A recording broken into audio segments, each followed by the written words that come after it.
berkah dalam.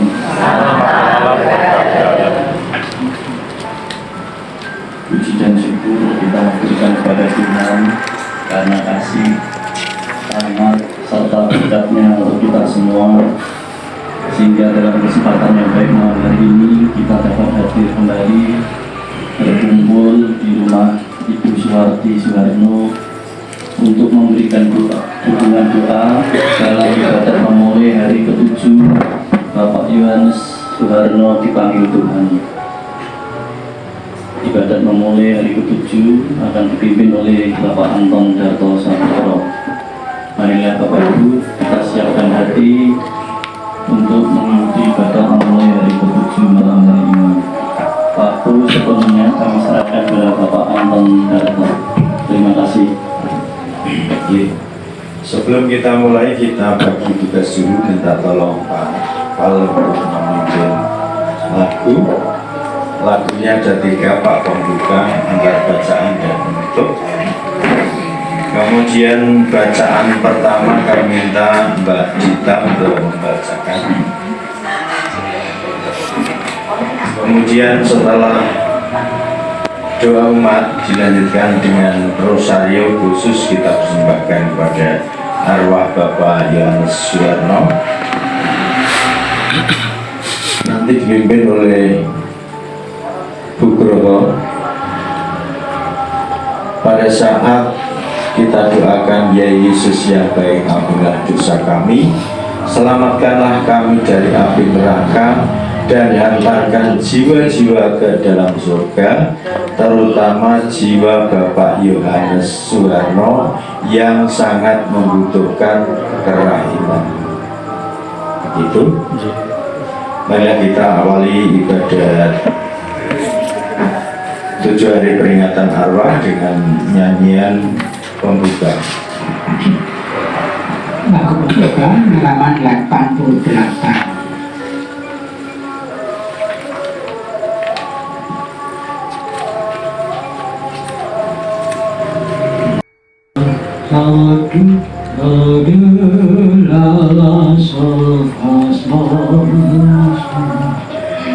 Kristus korban cintanya taat sampai mati, wafat di salib hina untuk dosa kita.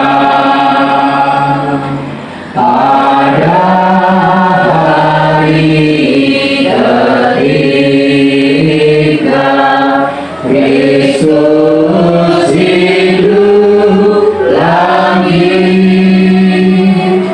dimuliakan Bapanya bagi dari mati.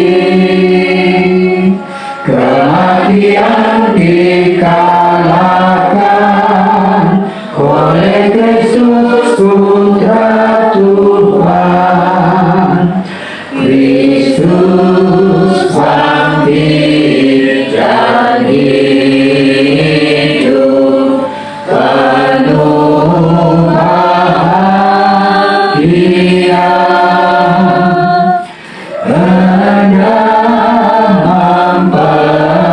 Siapkan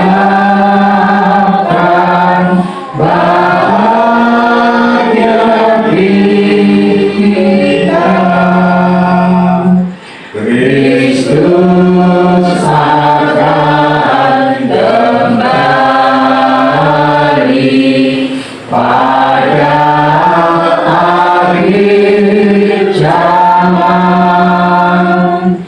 Kita dibangkitkannya untuk hidup kekal.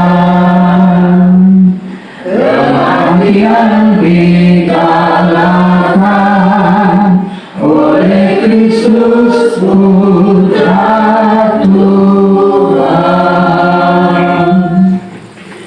nama Bapa dan Putra dan Roh Kudus. Amin. Semoga Tuhan sumber kebahagiaan kekal selalu beserta kita.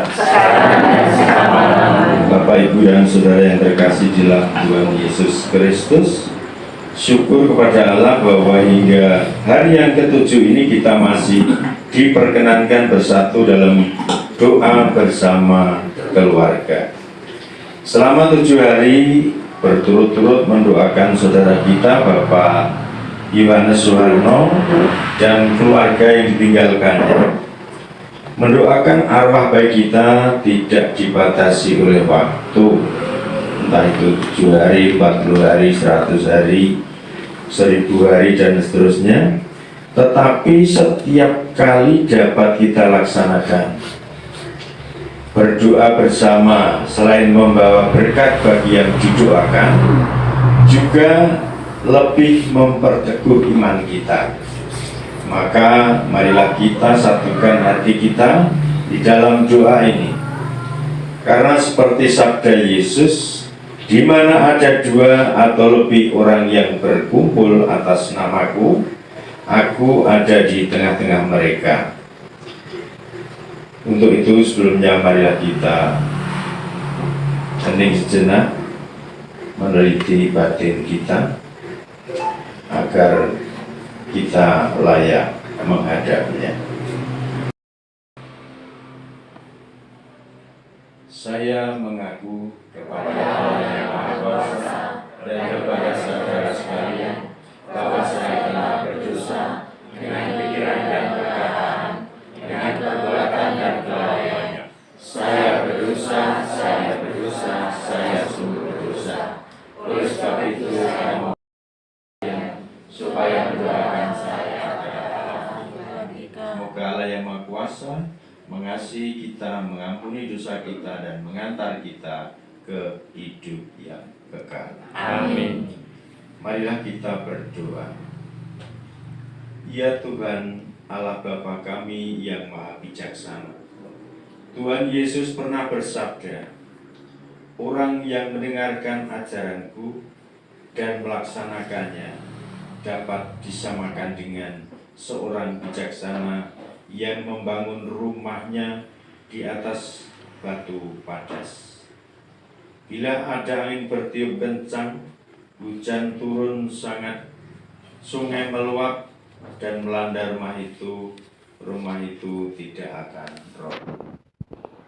Saat ini kami berkumpul untuk mendengarkan sabda-Mu yang lembut dan ingin merenungkannya agar kami dapat melaksanakan sesuai dengan kehendak. Ini kami mohon dengan perantaraan Yesus Kristus, Putra-Mu Tuhan kami. Amin.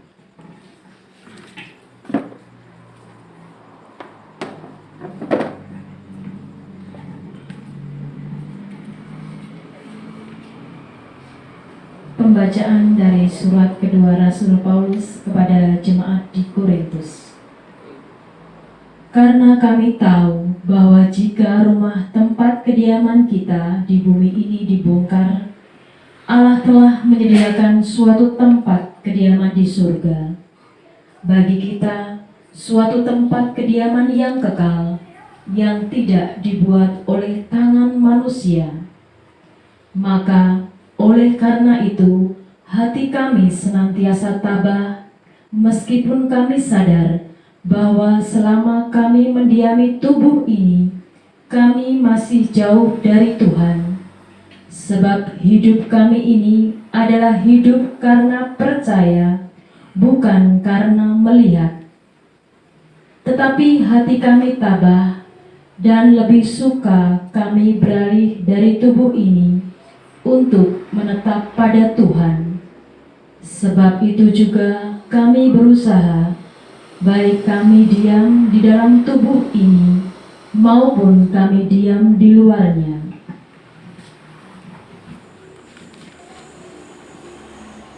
Supaya kami berkenan kepadanya, sebab kita semua harus menghadap tahta pengadilan Kristus, supaya setiap orang memperoleh apa yang patut diterimanya, sesuai dengan yang dilakukannya dalam hidup ini, baik ataupun jahat. Demikianlah sabda Tuhan. Nah, bacaan halaman 94.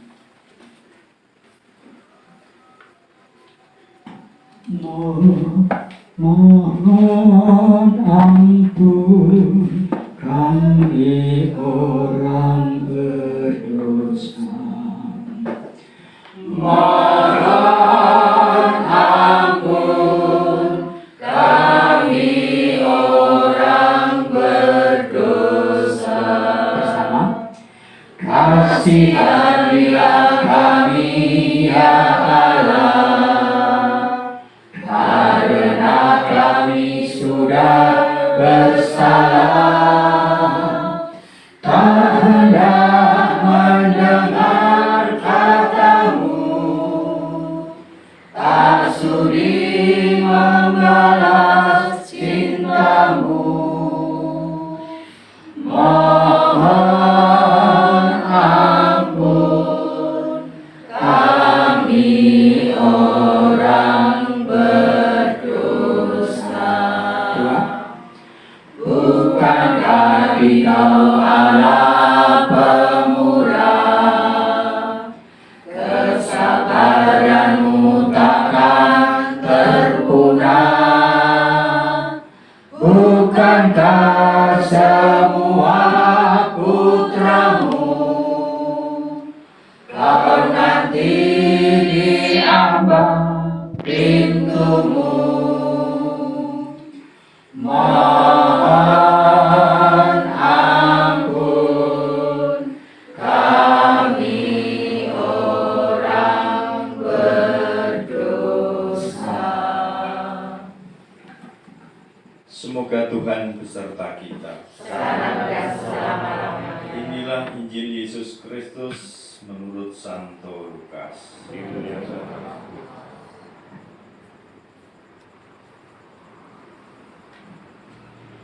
Ketika mereka sampai di tempat yang bernama Bukit Tengkorak, mereka menyalibkan Yesus di situ dan juga dua orang penjahat itu, yang seorang di sebelah kanannya dan yang lain di sebelah kirinya. Seorang dari penjahat yang digantung itu menghujat Dia, katanya, "Bukankah Engkau adalah Kristus? Selamatkanlah dirimu dan kami." Tetapi seorang menegur Dia, katanya, "Tidakkah engkau takut kepada Allah, sedang engkau menerima hukuman yang sama? Kita memang selayaknya dihukum, tetapi orang ini tidak berbuat sesuatu yang salah." Lalu Ia berkata, "Yesus, ingatlah akan aku apabila engkau datang sebagai Raja." Kata Yesus kepadanya, "Aku berkata kepadamu, sesungguhnya hari ini juga engkau akan bersama-sama dengan aku di dalam Firdaus." Demikianlah sabda Tuhan. Syukur kepada Allah.